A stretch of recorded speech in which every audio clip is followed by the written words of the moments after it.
River Islands in Lathrop. Let's welcome in Keith Smith. Keith Smith, he's a Spotrac contributor, host of the Front Office Show on YouTube. You can follow him on Twitter at Keith Smith NBA. And Keith, thank you so much as always for joining us. And you know, a lot of us out here were, under the impression Draymond was going to opt in. When you first heard that he was opting out, where did that lead your thought process? Yeah, that the Warriors were lining up to do something pretty big. I don't know that I went to as big as has been reported, but at least something big, because it doesn't make a ton of sense for him to opt out and just give up money out of the kindness of his heart. As much as we'd like to think that, that's generally not how these things work out. So I was pretty convinced that there was something else big coming. And real quick, what can you tell our listeners what Draymond opting out tangibly does for their offseason, and whether that opens up some opportunity in terms of the mid-level? Yeah, what it does definitely for the Warriors is it just frees up flexibility, because what we're going to assume is he opted out of $27 million, and we're going to assume he's going to be back on a lower number. So I think what will happen is that any money that he left for the Warriors, that's that much more flexibility for them to work with. Now, if they're going to use that non-taxpayer mid-level, whether that's on LeBron James or somebody else, that's going to hard cap them at that first apron. So they want to be in a position where they can come in under that first apron. And by Draymond doing this, that puts them in a better place. What if, in this hypothetical, Keith, that Draymond opted out, LeBron goes back to the Lakers, and Draymond says, you know what? I like the LA life better. Let me go play with the Lakers and LeBron James. What would that look like? What could Draymond Green fetch on the open market as opposed to getting a 2-year deal with the Golden State Warriors?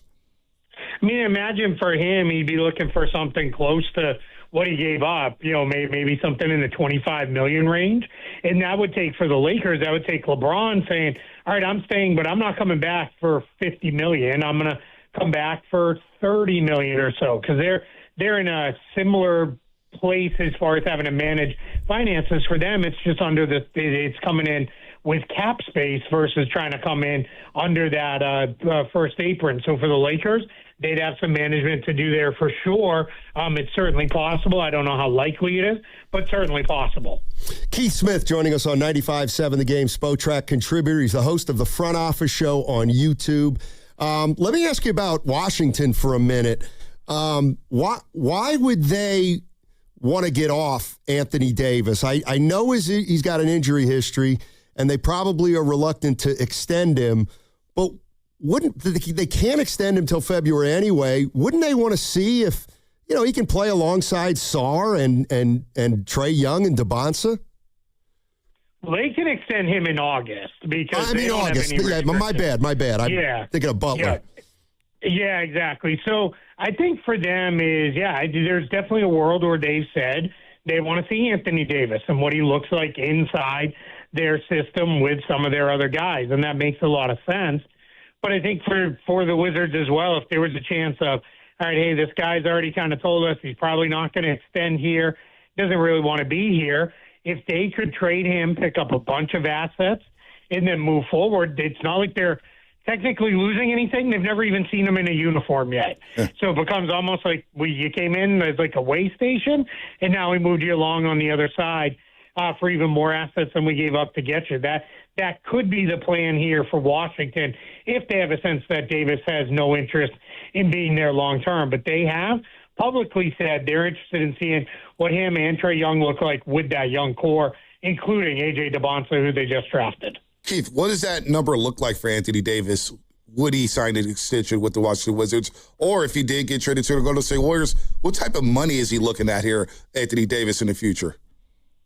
Yeah, I think for AD, you're probably looking at something close to the max for him. I know he's getting to be an older player, but he's still been extremely productive when he plays. He's going to be, let's see if I have this right, 33 now. So it's not like he's 36 or 37. He's still got another pretty good contract in him, I would say. So I don't know that he's going to come down all that much off of the max. He's at $58 million right now. He's set to make $62.7 next year. So I think he's in a place where maybe he gives a little bit of a haircut off that for flexibility. I will say that's probably a little bit more likely to happen if he was to go to the Warriors, only because I think for there it is, all right, well, I can see why I'm doing this because I'm trying to put us in position to keep this really good team around me. In Washington, it would be, all right, well, you'll figure out how to sign the young guys anyway. So I think for Davis, this is a position where extension-wise, he kind of holds all the cards, because I don't think neither the Wizards nor the Warriors are going to be like, nah, you know what, we don't really want to extend you. I think either team would like to try to get that done. Keith, let me ask you this. How realistic do you think it is that the Warriors come out next season with Anthony Davis and LeBron James both on their roster?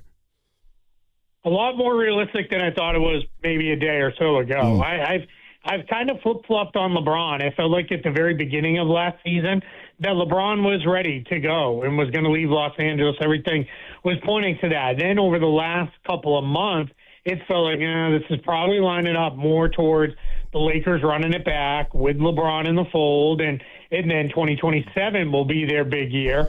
Now that this has come out and it sounds like the Warriors are doing what they can to try to line things up, now it makes a lot more sense of, okay, maybe they are kind of going this route of let's collect all these guys and really give this thing a pretty good run over the next couple of years and see what it looks like together. So I think it's a lot more likely than it was. I still have a hard time seeing LeBron James say, okay, I'm going to play for $15 million next year after years and years of him saying, I won't do the massive pay cut because the minute I do it, every other GM, owner in the league is going to say, LeBron did it. What leg do you have to stand on to not do it? So that's where it gets still difficult to imagine for me. Keith Smith joining us on 95.7 The Game. He's the host of the Front Office Show on YouTube. He also contributes at Spotrac. Let me ask you about Steph Curry. He said he wouldn't mind an extra year on his deal at the end of the regular season. I mean, when you look at a guy like Curry, do you just pencil in? I think he's making 62 next year. Do you just pencil in 65 to 67 the year after? Yeah, probably somewhere in that range again, unless this is a situation where it is, hey, we're kind of bringing the Avengers together here, then maybe everybody takes a little bit of a haircut. No, it's probably not going to be massive ones, but I think if you're Stephen Curry and you're Draymond Green, you're the guys who are already there.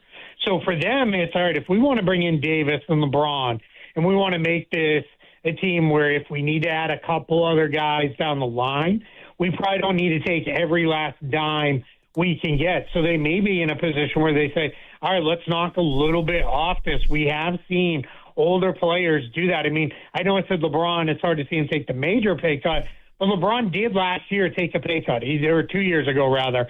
He did not take every last penny he could get from the Lakers. He said, all right, you know what, I am going to kind of, take a little bit of a pay cut here, free up some flexibility, and allow the team to do some stuff. So I think we are in a world where you could see a handful of the Warriors guys look around and say, all right, you know what, we can kind of do this ourselves as well.